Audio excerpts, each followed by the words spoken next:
Merci, cher Jérémy, tout d'abord d'avoir tenu le temps de parole, parce que j'ai beau être président, il y a ici en quelque sorte un conflit d'autorité, puisque tu es le directeur et l'organisateur de ce colloque.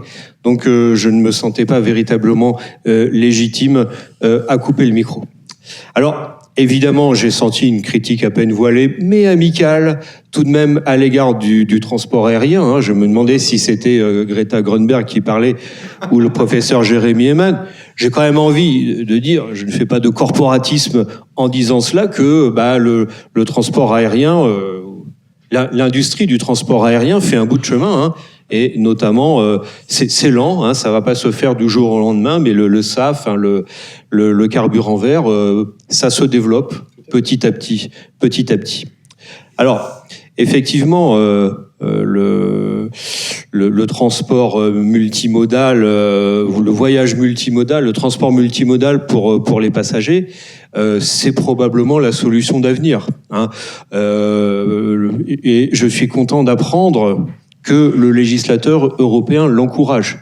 Mais je crois que c'est d'abord une question de stratégie, hein, des compagnies aériennes, hein, au-delà du droit, et notamment le développement de ce qu'on appelle les grands hubs. Hein, dans les années 1990, Air France avait décidé d'ouvrir des liaisons Toulouse-New York, peut-être, me semble-t-il, Lyon-New York, Nice-New York, Paris-New York, et tout ça n'était pas économiquement rentable. Et donc, à mesure que le réseau des TGV s'est développé, Marseille, Bordeaux, Toulouse, ça justifie évidemment de rapatrier en fait tous les passagers potentiels français vers Roissy, hein, et les acheminer par des vols long courriers de Paris à New York ou à un autre point de la Terre. Donc, finalement, le voyage multimodal, c'est du droit. Mais je crois que c'est d'abord une question de stratégie dans le domaine des transports. Voilà ce que je voulais dire. Merci beaucoup, cher Xavier. Et je précise aussitôt qu'il n'y avait aucune espèce de critique, pas même voilée. J'assume d'être un passager aérien. Je n'ai aucun problème avec ça. Même si, nous verrons comment les choses évoluent et si nous aurons un quota limité de vols dans les années à venir, ou si nous paierons un peu plus cher pour continuer à avoir le droit de voler. Et, pendant la Covid, je ne sais pas si vous vous souvenez, mais on avait même instauré ces vols vers nulle part pour ceux qui perdaient le plaisir de voler pendant cette période. Heureusement, c'est derrière nous, mais on a quand même vu des choses un peu curieuses. Alors, je reprends la parole, Monsieur le Président de séance, pour introduire la table ronde qui porte sur l'évolution du contentieux de la protection européenne des passagers. Et je remercie donc Maître Emmanuel Aubert-Zafran de sa venue, qui nous vient de Paris, parce qu'elle est spécialiste de ces questions. Et mon idée était de terminer ce colloque avec une vision pratique qui nous permette aussi de prendre la mesure, parce qu'on reproche souvent aux universitaires de ne pas être suffisamment ancrés dans la pratique, ce qui est faux, mais néanmoins, ici, bien, il s'agissait de montrer que les universitaires parlent aux praticiens, que l'école a des liens avec le palais. Ça a toujours été le cas. D'ailleurs, c'est nous qui formons le palais, donc il y a quand même un lien nécessaire. Mais néanmoins, l'école invite le palais et le palais vient à l'école pour évoquer cette question. Alors, pour simplement, très brièvement, comme tout à l'heure, c'est une table ronde. Alors, il n'y a pas de table, il n'y a pas de ronde, mais bon, c'est pas grave, hein, c'est l'idée. Tout le monde a compris. L'idée générale est de réfléchir sur deux choses. La première, c'est précisément de prendre la mesure, et là nous aurons une témoin directement impliquée dans cette évolution, comprendre un peu cette évolution. Christophe Paulin nous en a déjà un peu parlé aussi sous un angle précis, et naturellement les personnes présentes ici, les universitaires ou Madame Escudier, n'hésitez pas ensuite à rebondir. Mais le point de départ, c'est de réfléchir. Pourquoi j'ai posé cette question-là ? Parce que d'abord il y a une évolution qui me semble importante. Et ce que je voulais essayer de comprendre avec la présence de Maître Aubert-Zafran, c'est pourquoi le contentieux est essentiellement aérien et pourquoi n'y a-t-il pas ou très peu de contentieux ailleurs qu'en aérien. J'ai ma petite idée, mais il est peut-être important de comprendre les origines et de revenir un peu là-dessus avec une spécialiste du sujet pour que l'on mesure les choses. Deuxièmement, et j'avais dit tout à l'heure que je ferai un lien avec la deuxième table ronde, il me semble aussi qu'on assiste au titre de l'évolution, et là c'est un constat que je tire, mais je serais ravi, et c'est pour ça que je le mets dans la table ronde, de discuter, il me semble qu'on arrive aujourd'hui à un certain nombre de comportements plus ou moins cyniques de la part des passagers qui, se sachant protégés en qualité de consommateurs, en viennent presque à attendre que l'avion soit annulé ou qu'il soit en retard, de façon à percevoir quelques sous complémentaires au titre du forfait indemnitaire qui est prévu. Et de ce point de vue, il me semble qu'il y a un rapport au voyage qui doit être réfléchi et peut-être repensé. Et dernier point, eh bien, c'est une question que je pose là essentiellement à mes collègues, et j'apprends ça aux étudiants qui ne le savent peut-être pas, même si Xavier Delpech nous en a parlé brièvement ce matin.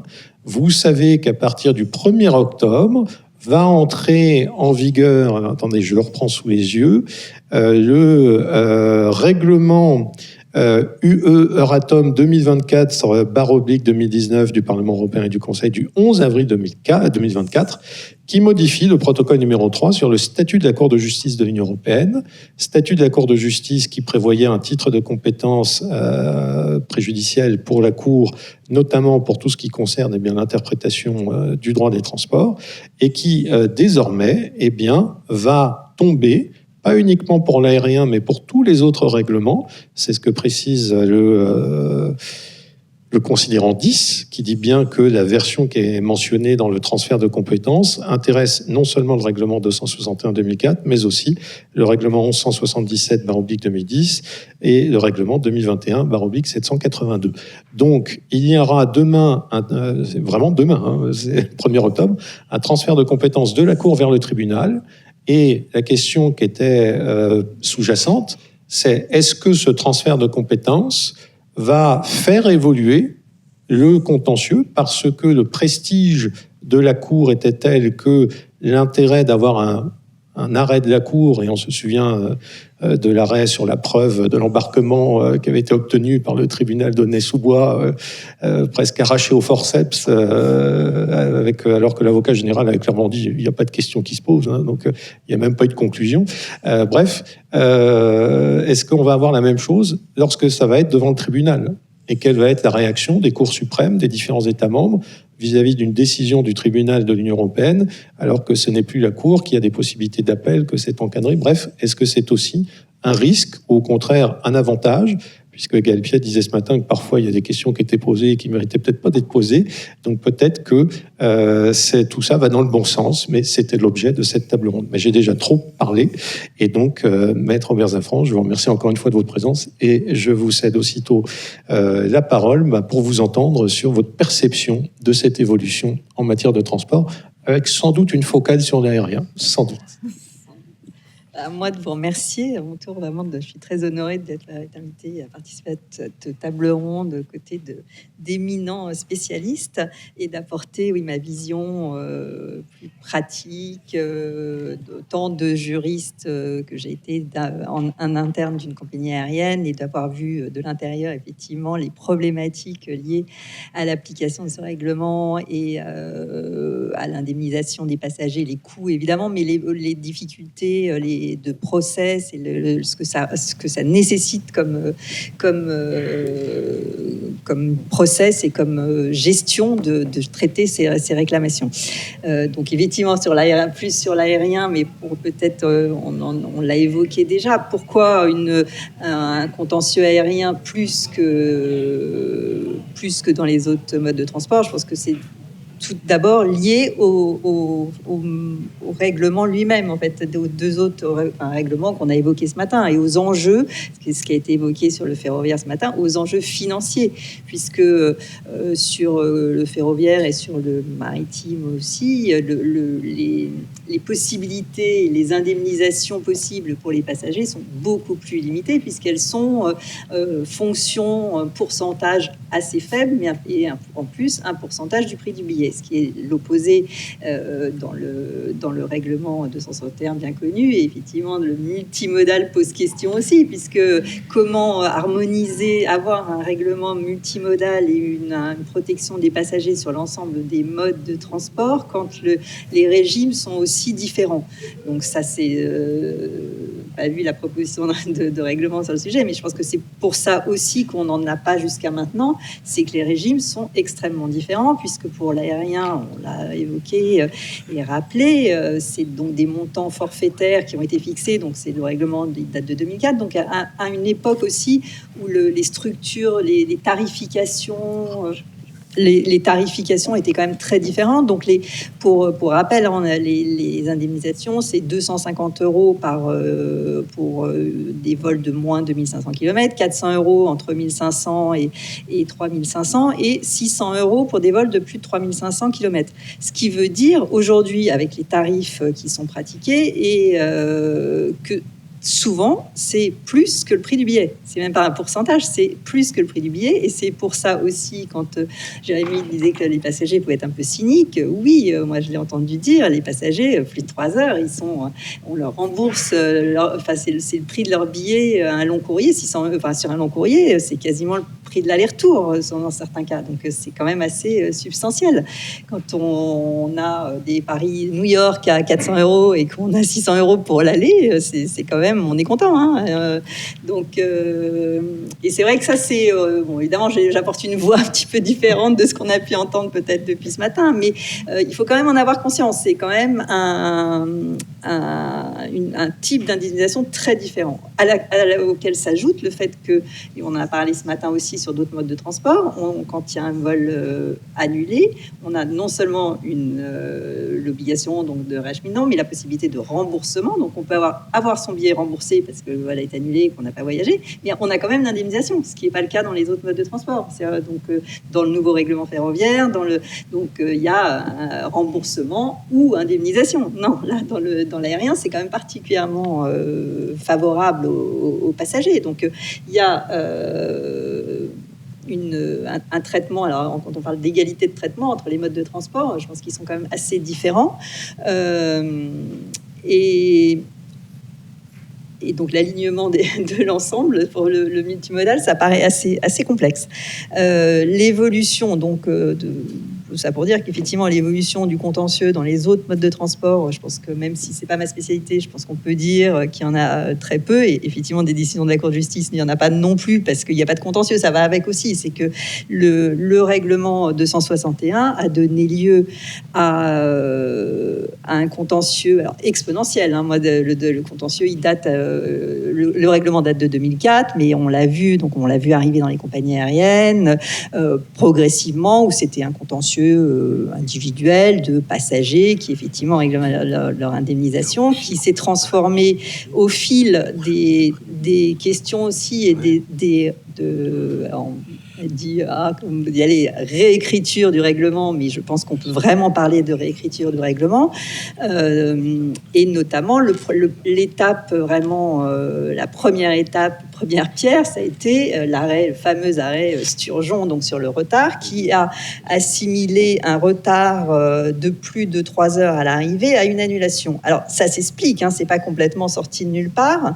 D'abord, dans ce cas-là, le retard était beaucoup plus de 3 heures en réalité, et dans certains cas, les compagnies aériennes, et c'est vrai qu'on crée aussi ce contentieux elles-mêmes, dans le sens où des retards au lendemain, on reportait au lendemain des vols, étaient donc, les compagnies tendaient à dire c'est pas une annulation, c'est un retard. Donc effectivement, un vol reporté au lendemain, on peut comprendre que c'est quand même pas un retard.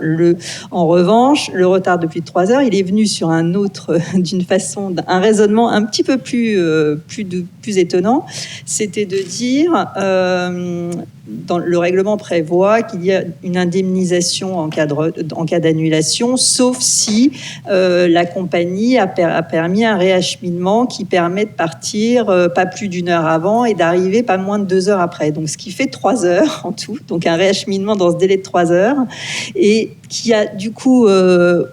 Alors, moi, honnêtement, le raisonnement, je ne l'ai encore pas tout à fait compris, la mathématique de ce raisonnement, mais de dire, du coup, 3 heures, c'est la fenêtre dans laquelle on doit être acheminé. Donc, un retard de plus de 3 heures à l'arrivée, ça équivaut à une annulation. Bon, je suis encore un peu étonnée de cette analyse. C'est rajouté un deuxième arrêt, qui est l'arrêt Fokker sur la correspondance, qui a précisé que, alors, encore une fois, ça se comprend très bien, que une correspondance manquée, qu'un vol qui a du retard fait rater une correspondance et qu'à la fin, c'est le retard à l'arrivée qui doit être pris en compte. Mais 3 heures, ça reste très court, donc ça donne lieu à effectivement des possibilités d'indemnisation gigantesques. D'autant que, et là aussi c'est un petit peu différent sur le ferroviaire, je pense, que sur l'aérien, c'est que dans ces correspondances, souvent il y a plusieurs transporteurs qui effectuent l'ensemble du voyage. Donc il y a ce qu'on appelle un pré-acheminement sur une compagnie, donc un vol domestique sur une compagnie, un vol sur une autre compagnie, avec la notion de transporteur effectif. Donc c'est celui qui a fait le vol, qui a opéré le vol, qui doit indemniser. Donc encore une fois, ça se comprend, mais ça fait des contraintes énormes sur les compagnies. Et ça donne aussi des difficultés d'application en pratique, parce qu'il faut savoir, c'est pas simplement un retard de plus de 3 heures. Et dans les compagnies aériennes, se sont mis en place des systèmes pour indemniser les passagers au niveau des services clients, pour flaguer les vols en disant voilà, ce vol a tant de retard. Mais il y a des vols qui ont une demi-heure de retard et effectivement ça fait rater une correspondance. Donc tout ça, ça demande une analyse. C'est pas aussi automatique que ça, aussi simple que ça. Alors surtout évidemment pour les compagnies qui font avec des hubs et qui n'ont pas uniquement du point à point, donc un peu moins pour les low cost que pour les autres compagnies. Mais malgré tout, voilà, c'est un système extrêmement complexe d'appréciation de quand est-ce que l'indemnité est due ou elle n'est pas due. Donc là-dessus, l'évolution du contentieux, c'est lié à ça aussi. C'est que ce sont... Les enjeux financiers étant ce qu'ils sont, se sont développés donc, des agences, comme on l'a expliqué ce matin, pour aider les passagers qui n'auraient pas eu leur indemnisation à les obtenir. Alors c'est vrai qu'il y a plein de choses qui expliquent ça. Les compagnies, c'est pas que les compagnies ne voulaient pas payer, il y avait beaucoup d'incertitudes quand même sur les circonstances, on l'a expliqué ce matin, de quand ça s'appliquait, quand est-ce que ça ne s'appliquait pas, qu'est-ce qui était exonératoire. La grève, on en a parlé ce matin, pendant des années, des pays en Allemagne, les tribunaux considéraient que la grève interne n'était pas était une circonstance extraordinaire, n'était pas le cas, donc ça a été tranché assez récemment, mais c'est vrai que c'était pas si évident que ça. Donc beaucoup de choses. C'est vraiment je pense que l'évolution de ce contentieux est vraiment multifacteur. C'est la complexité, l'incertitude aussi sur ce qui pouvait constituer une circonstance extraordinaire ou pas, qui a donné l'opportunité d'un business. Il faut appeler les choses comme elles sont. Il y a un business qui s'est développé sans doute assez rentable, puisque ça s'est développé des plateformes dans toute l'Europe d'agences de réclamation qui ont généré ce contentieux. Donc l'évolution, on l'a vu très très clairement, de contentieux qui étaient vraiment portés par des individus eux-mêmes qui pouvaient saisir les tribunaux, et au fur et à mesure il n'y en a quasiment plus. En fait, le contentieux, il a vraiment explosé à tel point d'ailleurs que les tribunaux n'arrivent pas du tout à suivre. Alors, il y a eu aussi des débats en France sur la compétence, parce que moi, quand j'ai commencé à m'occuper de cette activité, il y avait tous les tribunaux de France étaient saisis de ces questions sur justement le principe de domicile du consommateur. Donc, alors ça a été tranché en France. Et puis ailleurs, la compétence, effectivement, n'était pas la compétence du domicile du consommateur, puisque là, sur cet aspect-là, le passage, et c'est ça qui est amusant quand on parlait, est-ce que c'est un consommateur, ça, sur l'aspect de la compétence, le passager reste un passager aérien, et les règles de compétence ne sont pas pour les vols secs, bien sûr. Pour les vols secs, restent des règles. Alors, c'est pas les règles non plus de la Convention de Montréal qui s'appliquent, c'est les règles du Code de procédure civile. Donc, c'est le lieu de départ ou d'arrivée de l'avion ou le lieu du siège social de la compagnie. Donc, c'est encore un autre, mais c'est réglé quand même par une réglementation aussi européenne, par le règlement Bruxelles 1 bis. Mais on n'a pas adopté, sur ce point de vue-là, sur la compétence, on n'a pas retenu la compétence du droit de la consommation. En revanche, sur la prescription, parce qu'on en a parlé ce matin aussi, on a retenu, au final en France, après, parce que d'autres pays ont retenu d'autres délais de prescription sur un autre fondement, en réalité. La Cour de justice européenne a renvoyé aux États membres, en fait, de fixer les délais de prescription. Donc, au final, ce que j'ai évoqué ce matin, dans certains, les délais peuvent aller de 1 à 10 ans. Bon, alors, ce qui donne évidemment lieu, comme derrière tout ce contentieux, on a des agences qui manient bien toutes ces règles et donc un certain forum shopping. Mais voilà, donc c'est ce contentieux qui est devenu, donc maintenant qui est porté devant, puisque c'est essentiellement, en plus des sièges sociaux, l'arrivée et départ de l'avion dans les juridictions qui ont un aéroport. Donc, grosso modo, il y a évidemment énormément de dossiers qui viennent à Aulnay-sous-Bois, qui est la juridiction qui a le plus de dossiers, mais chaque tribunal qui a un aéroport un peu important a maintenant des audiences aériennes, quoi. Donc, c'est quand même qui sont audiences aériennes, parce que c'est assez amusant, parce qu'on parle quand même pas d'accident ou de vraiment de transport en tant que tel, mais d'indemnisation sur ce régime standardisé, comme on a dit, sans préjudice nécessairement, sans faute, etc. Mais bon, en tout cas, c'est des audiences. Il y a des audiences chaque semaine avec un rôle gigantesque, un nombre de dossiers insensés dont on ne sait plus quoi faire, et avec un retard. C'est s'ajouter à ça un retard dans le traitement des dossiers, parce qu'on a aujourd'hui des dossiers qui est comme client de certaines compagnies étrangères, elles ont du mal quand même à comprendre comment on peut avoir des dossiers aussi anciens, des vols qui datent de 2018, des requêtes, donc il dit mais c'est prescrit. Non, en fait ça a été déposé, effectivement ça a été déposé en 2020, et aujourd'hui c'est audiencé maintenant, quoi. Donc c'est vrai que l'évolution, je ne sais pas vers où on va, mais pour l'instant la décrue on la voit pas trop, ça c'est sûr, mais en tout cas il y a des dossiers en stock dans les tribunaux énorme, avec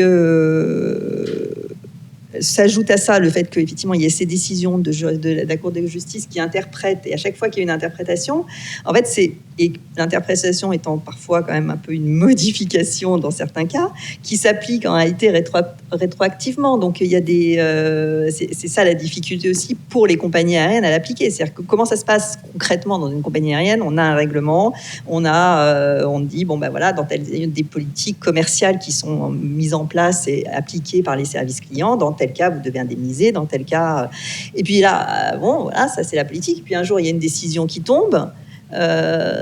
Qui dit autre chose, donc qui apporte une interprétation, dit ça a été le cas de la grève, notamment je disais la grève en Allemagne. En Allemagne, on disait c'était extraordinaire, maintenant ça allait plus, et puis mais ça s'applique après ça repart en arrière, c'est-à-dire que les dossiers qui avaient été traités sur selon des règles qui étaient celles en vigueur, donc ne sont plus les règles du jeu changent au fur et à mesure en fait du temps, donc ça simplifie pas l'application. Donc, alors je ne sais pas quoi dire sur comment on va, quelle est l'évolution de tout ça, mais ce qui est sûr, c'est qu'autour de ça, et compte tenu des montants, effectivement, les montants en jeu, et c'est là la grande différence quand même entre l'aérien par rapport aux autres modes de transport, c'est les montants d'indemnisation qui sont décorrélés du prix du billet. Et ça, c'est ça, à mon sens, c'est ça qui a fait. Alors, c'était à l'origine, me semble-t-il, ça a été une volonté plutôt des compagnies classiques contre les low cost qui avaient une façon de tarifier des billets. Enfin, le prix du billet était très bas, mais il y avait beaucoup d'options. Donc, de se dire, c'est quoi le prix du billet? Donc, le pourcentage du prix du billet était plus difficile. Disons que le prix du billet lui-même était peut-être plus difficile à déterminer. y a beaucoup de choses qui l'expliquent, mais aujourd'hui, le résultat, c'est ça. Ça a créé, et puis ça, aussi pour les agents, c'était le fait que ça soit forfait, ça soit du forfait, c'est du pain béni, parce que c'est quand même facile. Du coup, c'est très facile de prendre un pourcentage d'un montant. C'est un business model quand même qui était assez facile à monter, dans le sens où, enfin, je dis pas que c'est facile à faire, hein, mais il y avait les montants sont fixes quand même. Les montants sont connus. Sont connus et sont élevés quand même par rapport à un prix de billet sur d'autres modes de transport. Je sais pas si vous avez d'autres questions, parce que moi je peux en parler pendant des heures en fait de ce sujet me passionne. Mais la parole à la défense. Laurent, est-ce que tu peux prendre le micro?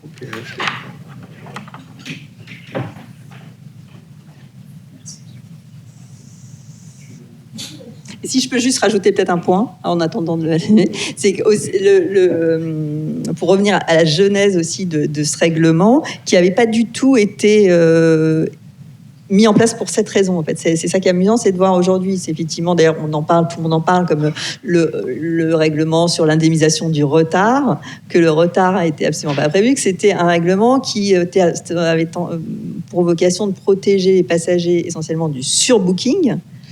Surbooking étant quelque chose d'autorisé, qui permet aussi de garder des tarifs un peu bas, que du no-show. Alors c'est vrai que ça étonne toujours les gens de dire j'ai pris un billet et j'ai pas de place, mais en réalité il y a un taux de no-show. Il y a énormément de gens qui, pour X raisons, ne se présentent pas. Donc en fait, il y a tout le temps du surbooking et très peu de refus d'embarquement liés au surbooking au final.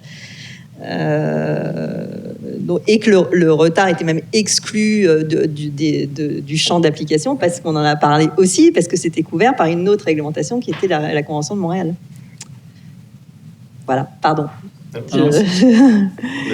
Je vais être très rapide, parce que il faut tenir le timing, et puis Monsieur le Président, et puis je pense qu'Anaïs a envie de dire des choses aussi sur ce sujet. Moi, je vais justement ne pas reparler d'aérien. Juste rappeler, puisque le sujet c'est l'évolution du contentieux, rappeler quand même qu'une des explications, alors attention, je ne dis pas que on serait sur un sujet équivalent en volume, mais il ne faut pas oublier quand même que notamment l'ancien règlement ferroviaire 1371 prévoyait qu'on pouvait exempter un nombre conséquent de types de transport ferroviaire de l'application du règlement, ce qui renvoyait donc au droit national, et ce qui échappait donc à la compétence de la CJUE. Donc je pense que c'est... Voilà, ce qui n'est plus le cas. Mais Isabelle l'a encore redit ce matin, il y a quand même des champs qui sont encore très particuliers dans le règlement. Et donc c'est aussi, puisque le sujet c'est celui-là, en ferroviaire, si on veut parler d'évolution du contentieux, je pense qu'il faut aussi parler de l'évolution du règlement et de se dire que si on met des dérogations à chaque fois, et puis les États s'en sont bien servis pour différentes raisons, parce qu'il y avait encore cette fibre nationale sur les transporteurs ferroviaires, parce que la libéralisation, là, pour le coup, n'a pas fonctionné. Donc ça, c'est la première chose.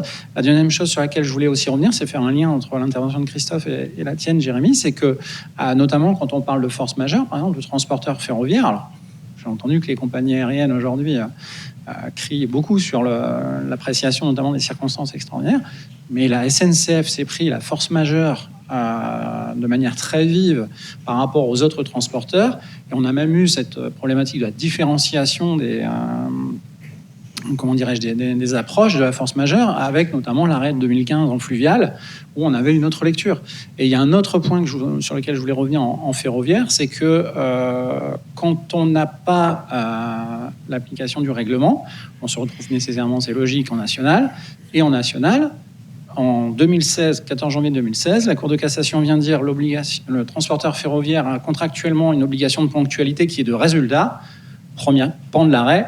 Deuxième pan, le seul préjudice indemnisable, à l'époque article 1150, c'est le préjudice prévisible. On avait exactement la situation que tu as décrite, c'est pour ça que je me permets de le dire, pour faire le lien entre vos deux interventions. On a des personnes qui prennent le train pour se rendre à Roissy-Charles de Gaulle en vue de partir en République dominicaine. Le train est en retard, ils ne peuvent pas prendre l'avion ne peut pas être déplacé. Que se passe-t-il ? Ils ont le simple remboursement du billet, absolument, du train, c'est tout. Ça s'arrête là. Préjudice prévisible, application du droit interne. Voilà. Merci.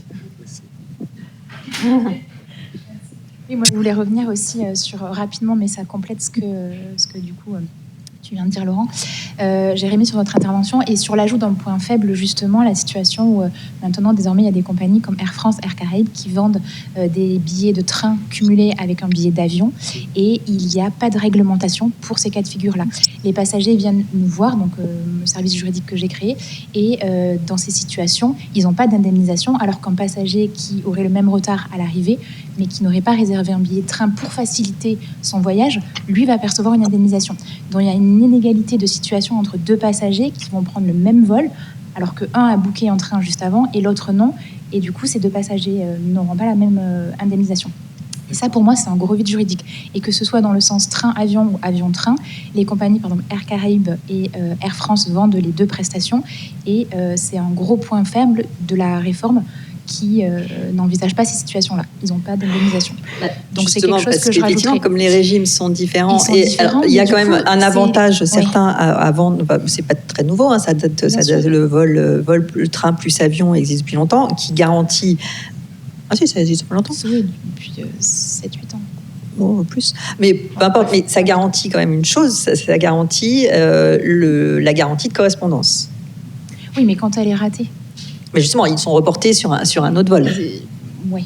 Ah si, oui, la seule obligation, c'est le report. Oui, la difficulté après. C'est juste la différence entre deux passagers d'un même vol. Moi, c'est ça qui me gêne en fait, c'est qu'un passager qui va être dans le même vol qui subit 3 heures, l'autre passager qui aura réservé un train avant et qui aura aussi eu ce retard à l'arrivée, il ne va pas percevoir d'indemnisation. Il y a une différence entre deux passagers. Et c'est ce que nous, on a dans la pratique. Dans quel cas il n'aurait pas s'il a un retard réservé. Parce que là, si on agit contre la compagnie, elle va dire « Ah ben non, il y avait un autre mode de transport, on ne rentre pas dans le cas d'un vol sec direct réservé auprès de nous. » Il y a la SNCF qui rentre en jeu et nous, nos dossiers sont refusés. Et les passagers, les compagnies n'indemnisent pas. Si le vol a plus de 3 heures de retard, il a plus de 3 heures de retard. Bien le sûr, passager mais comme est indemnisé. Il y a un lien et avec le booking d'un train avant, non, le passager n'est pas indemnisé. Parce que c'est pas un vol sec.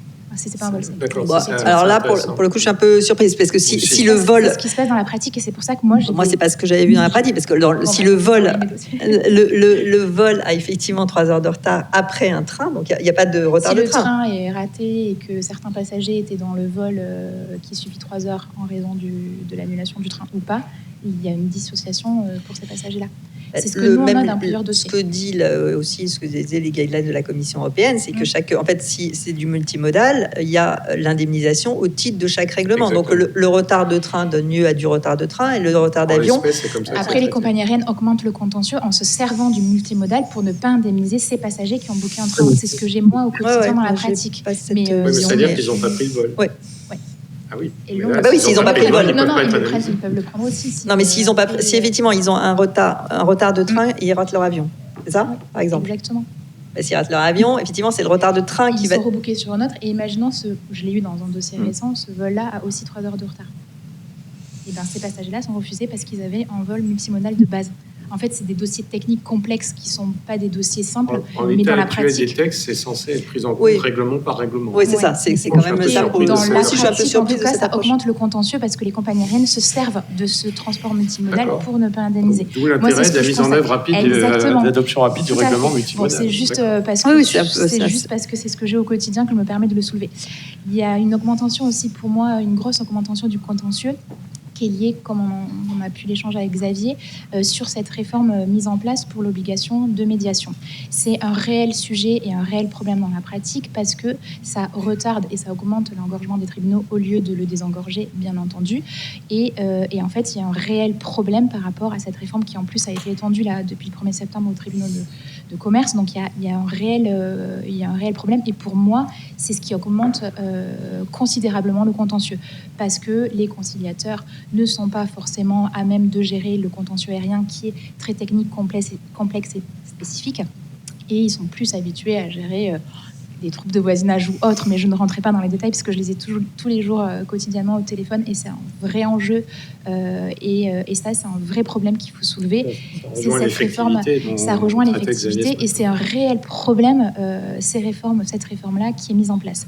Et ensuite, dernier petit point, Emmanuel, tu soulevais une augmentation conséquente du nombre de dossiers, mais alors c'est complètement lié aux compagnies. Pourquoi les compagnies n'appliquent pas le règlement européen Et puis, on en termine et on réduit ce contentieux qui ne cesse d'augmenter. Alors, le contentieux, il j'ai créé augmente en ma proportion société du nombre de réclamations, parce qu'il y a le nombre de réclamations augmente aussi, en termes d'effectivité et d'information. On voit bien, on voit bien que l'information, parce qu'on a dit ce matin aussi qu'il y a eu l'information, les passagers n'avaient pas l'information, elle est quand même effectivement placardée. Et puis, le taux de réclamation, alors je ne parle pas de contentieux, le taux de réclamation a sensiblement augmenté au cours des années, donc effectivement proportionnellement. C'est aussi lié aux gens qui voyagent plus.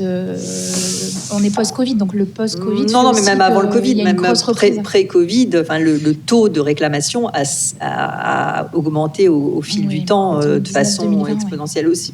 Vraiment sur des taux qui étaient très faibles effectivement au départ. Donc des taux, donc effectivement sur la masse aussi du traitement, il y a des dossiers. Encore une fois, effectivement, c'est très complexe. Je parlais des correspondances et de plein de choses qui font que l'indemnisation est assez complexe. Mais donc, honnêtement, je ne pense pas que ce soit le refus des compagnies d'appliquer, puisque elles ont effectivement, il y a des guidelines et des façons d'appliquer, des ratés, bien sûr. Ça, on ne va pas dire qu'il n'y a pas des cas où c'est pas fait correctement. C'est un coût gigantesque, ça c'est sûr pour les compagnies. Donc l'augmentation du contentieux, elle suit l'augmentation, à mon sens, aussi des réclamations. Bien sûr. Et dernier petit point avant que je ne l'oublie, sur le montant du préjudice, c'est pas un montant qui est calqué sur le prix du billet, même si on peut se dire, et on l'entend souvent, ça nous permet de revoyager, c'est calqué sur le prix du billet, donc c'est très avantageux pour le passager, mais il faut pas oublier l'essence même de ce montant, c'est pour réparer un préjudice que le passager a subi. Par exemple, je pense au passager... Un désagrément. C'est assez... Un désagrément. Parce qu'en droit, là, ça a été précis. Je vous l'accorde, un désagrément. Le désagrément subi, par exemple, de dormir une nuit dans un aéroport et de ne pas être pris en charge en plus. Donc effectivement, ça comble ce désagrément. Effectivement, oui. Donc, mais c'est pour ça que c'est pas uniquement calqué relié au prix du billet. Il n'est pas calqué sur le prix du billet. Complètement. Je voulais juste le mais c'est pas un préjudice. C'est pas une réparation de préjudice. Une réparation de début. C'est toute la difficulté. Effectivement, c'est un système assez original. C'est même assez unique. Je pense pas qu'il y ait d'autres services où on soit indemnisé comme ça de façon forfaitaire, qui peut être même supérieure donc au prix payé pour le service. Je vois pas d'autres exemples. Je sais pas s'il y en a justement dans la consommation. Quel exemple on pourrait avoir de services qui seraient défectueux. On peut dire défectueux, parce que c'est ça. Finalement, il y a eu un retard qui peut être important, mais passé ou moyennement important selon la façon, selon les cas. Et d'ailleurs, ce règlement qui a été quand même un peu aussi décliné dans d'autres juridictions, on voit bien les 3 heures, aucun autre règlement n'a considéré que 3 heures étaient pour un long courrier un retard important, par exemple. Donc c'est vrai que c'est effectivement c'est le mécanisme, c'est le terme qui est employé, standardisé de réparation, d'indemnisation forfaitaire standardisée. Donc, mais et qui est encore une fois supérieur à ce qui a été payé. Ça n'existe dans aucun autre industrie, service. Je pas, ou en tout cas que j'ignore, mais je vois pas. Et dernier point aussi, je te rejoins sur le fait que c'est compliqué et c'est pas forcément, c'est essentiel que ce soit rajouté dans la modernisation du règlement sur la compétence justement pour la ville de départ, ville d'arrivée, succursale de la compagnie aérienne. C'est des choses qui sont calquées sur Bruxelles en bis mais qui sont pas dans le règlement et qui perturbent aussi et qui augmentent le contentieux, non seulement parce que les médiateurs se déclarent tous incompétents parce qu'ils ne connaissent pas ces règles-là. Et on les explique au quotidien de tous les jours, mais c'est quelque chose qui n'est pas ancré, donc c'est vraiment nécessaire que ce soit rajouté dans le règlement par la Commission européenne. Mais je ne vais pas vous refaire le débat que nous avons eu le 31 mai dernier et la prescription d'eux-mêmes. Les 5 années sont essentielles, c'est essentiel que ce soit rajouté. Voilà. Qu'elle soit fixée, est-ce qu'elle devait être fixée à 5 ans? Ça, on en a parlé ce matin aussi. Est-ce que ça doit être 5 ans? Ça clôt les débats sur une modernisation qui mais même si c'est pas 5 ans, très honnêtement, je pense que on peut dire c'est bien que ça soit 5 ans, mais 5 ans aussi, ça crée une contrainte gigantesque, c'est de conservation des documents. Quand même, pour avoir des dossiers, comme est-ce qu'on dit c'est 5 ans, mais quand on sait les délais aussi justement de traitement et des tribunaux et des retards justement de traitement, ça suppose de retrouver, de conserver les données d'ailleurs, mais les pièces, ce qui est quand même aussi une difficulté. La carte d'embarquement, ça a été. Non, mais là, pour les compagnies aériennes, parce que la charge de la preuve, elle est sur les compagnies aériennes, d'aller retrouver la cause du retard, tous les éléments sur ce qui s'est passé, ça peut être quand même assez difficile. Nous, on arrive à les trouver dans la pratique, donc les compagnies doivent pouvoir les trouver quand même. Oui, mais on arrive, bien sûr, on les garde, mais ça veut dire que c'est un coût de conserver toutes ces données. Et effectivement, dire que, encore une fois, je l'ai dit ce matin, ça avait été le débat aussi, de dire est-ce que c'est la prescription de Montréal? C'était pas complètement déraisonnable non plus de considérer que la prescription était alignée sur Montréal, dans la mesure où on parlait de préjudice corporel, d'accident, du retard aussi d'ailleurs dans Montréal, était prescrit par 2 ans, et donc d'autres juridictions d'ailleurs ont considéré que ce délai de 2 ans c'est le cas aux Pays-Bas, c'est le cas dans d'autres pays, donc chaque pays a un peu fait sa sauce. C'est pas c'est pas souhaitable effectivement qu'on ait de 1 à 10 ans de délai de prescription dans l'Union européenne, ça crée du forum shopping, mais juste pour dire est-ce que ça doit forcément être acté que c'est 5 ans, je partage pas totalement le délai, la notion que ça soit 5 ans, que ça soit voilà. Bien, merci beaucoup, maître et madame, pour ce débat et cet échange. Est-ce que je sens que mes étudiants ont d'autres obligations, donc il faut les lâcher. Nous avions commencé avec un quart d'heure de retard, il est 16h15, donc nous finissons somme toute dans les temps, avec non pas un retard, mais un ajustement, comme ça se passe d'ailleurs, pour ceux qui ne le savent pas, au Danemark, puisque les trains ne sont jamais en retard au Danemark, ils ajustent les horaires en conséquence. Et donc le train de 16h peut être celui de 16h15, puisqu'il est indiqué qu'il arrive à 16h15 avec un ajustement immédiat. Donc j'ai trouvé que c'était très intéressant. Je voudrais conclure peut-être en frustrant quelques-uns d'une prise de parole ou autre, mais nous pourrons échanger naturellement avec les étudiants dans les différents cours qui arriveront ou avec les collègues par des moyens de communication habituels, pour des remerciements chaleureux et sincères pour votre venue, pour votre participation, pour tous ces éléments qui montrent bien qu'il y a un droit européen des passagers, qu'il y a de vraies questions qui se posent, des questions tout à la fois de protection, mais aussi d'organisation d'un système qui est celui des transports. Il y a, encore une fois, on l'avait déjà constaté à Mulhouse il y a quelques semaines, une surreprésentation de l'aérien finalement dans les débats et les discussions. Ceci explique peut-être cela, et on vient d'en avoir une illustration, mais je pense que, comme l'a soulevé Laurent Sigouard, l'évolution maintenant du champ d'application du règlement ferroviaire va sans doute peut-être faire évoluer les choses, même si les enjeux n'étant pas les mêmes d'un point de vue monétaire et financier, ça sera peut-être plus calme en quelque sorte que ce qu'on a pu constater en aérien. Il me reste à remercier également pour celles et ceux qui nous suivent à distance et bien de leur présence et de leur suivi. Et je conclus cette journée en souhaitant, alors peut-être pas trop fort, mais bon vent à chacun.